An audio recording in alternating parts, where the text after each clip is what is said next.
ನಮಸ್ಕಾರ ವೀಕ್ಷಕರೇ, ವಿವಾ ನ್ಯೂಸ್ಗೆ ಸ್ವಾಗತ. ಇದು ಸುದ್ದಿಗಳ ಡಬ್ಬಿ.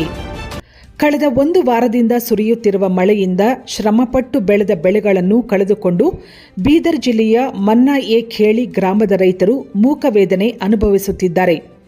ರೈತರು ಹಲವಾರು ವರ್ಷಗಳಿಂದ ಕೇವಲ ಮೌಖಿಕ ಒಪ್ಪಂದದ ಮೇಲೆ ಗ್ರಾಮದ ಜಮೀನ್ದಾರರಿಂದ 1 ಎಕರೆಗೆ 15 ರಿಂದ 20 ಸಾವಿರ ರೂಪಾಯಿ ನೀಡಿ ಪ್ರತಿ ಎಕರೆಗೆ 20 ರಿಂದ 30 ಸಾವಿರ ರೂಪಾಯಿ ಖರ್ಚು ಮಾಡಿ ಬೆಳೆ ಹಾಕಿದ್ದರು.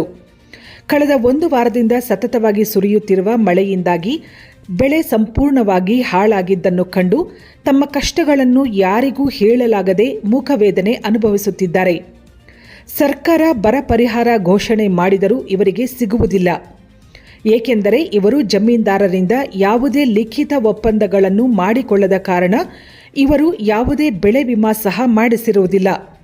ಆದ್ದರಿಂದ ಸರ್ಕಾರದ ಪರಿಹಾರ ಘೋಷಣೆ ಮಾಡಿದರೂ ಅದು ಜಮೀನ್ದಾರರ ಖಾತೆಗೆ ಹೋಗುತ್ತದೆಯೇ ವಿನಃ ಇವರಿಗೆ ಸಿಗುವುದಿಲ್ಲ.